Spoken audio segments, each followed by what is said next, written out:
Hi guys, I am Jidan Sitsanyesa. For today's video, we'll do the surgical hand washing. So the purpose of surgical hand washing is to remove debris and transient microorganisms from the nails, hands, and forearms, reduce the resident microbial count to a minimum, and inhibit rapid rebound growth of microorganisms. And for the equipment, check for the soap, water, running water, towel, and paper towel. Before we start, we must remove our jewelry first. And now we are ready. Turn on the water and adjust the flow using the paper towel. Next, wet the hand thoroughly by holding them under the running water, letting it down from the fingertips to the elbow. Next, apply the soap. If the soap is liquid, apply 4 to 5 ml or 1 tablespoon without touching the bottle. Use your elbow if necessary or have someone to operate this soap bottle for you.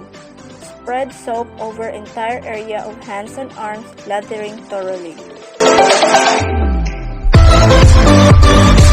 With firm rubbing and circular motion, wash the palms and back of the hands as well as the rest of each hand. Interlace the fingers and thumb and move hands back and forth. The friction and rubbing mechanically loosen and remove dirt and transient bacteria. Interlacing fingers and thumbs ensure that all surfaces are cleansed.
Next, rinse the hands one at a time, starting from fingers to elbow.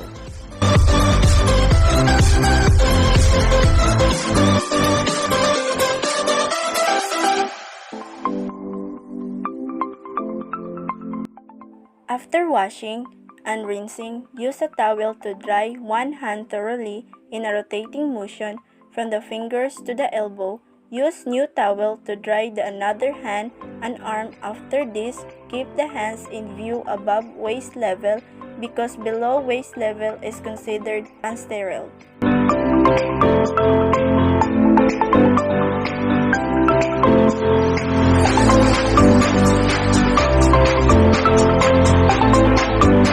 Next, turn off the water. Use a new paper towel to grab a hand-operated control or have someone to do it for you. And now, let's proceed to donning and doffing of gowns and gloves. So now, let's start. Our objective is to prevent contamination to the surgical wound and help control infection via aseptic principles. In our equipment, we must have cap, gloves, and gown. And now, let's start. Now, let's put our cap. When putting on cap, make sure to cover all hair entirely as it exposed from the dust and microorganisms. It is done to prevent your hair and ears from getting contaminated. And grasp the gown at the center of the gown near the neck with one hand lifting the gown off the sterile field and gently unfold the gown. Place the hands inside the gown, inside the sleeves, and extend until it reaches the sleeves cuff. Then you will be needing an assistant to be able to help you fix your gown and fasten back onto your waistband. Make sure that the gown is fully covering your uniform. Prevent the transmission of infection when the client has excessive drainage.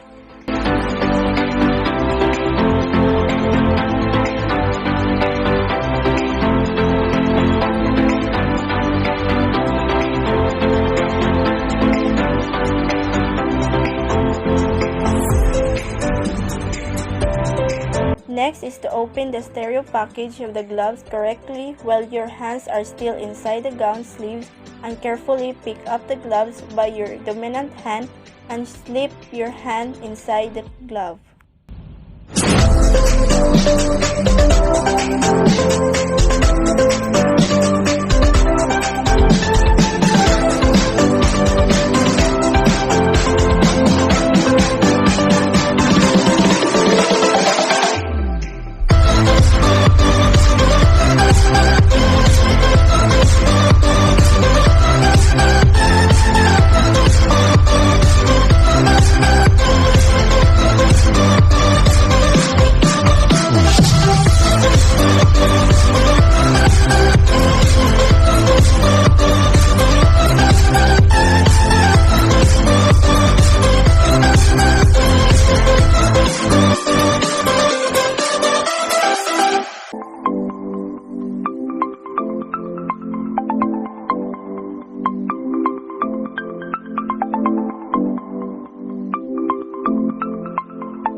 After that, you are now ready to enter the stereo field for operation. The doffing of PPE upon removing the gloves. Make sure to properly remove your gloves by only touching the inside of the gloves to prevent transmission of any organism to your hands. To remove the gown, ask your assistant to untie the string by holding of the inside of the gown at the shoulder part. Carefully remove the gown, then dispose it properly.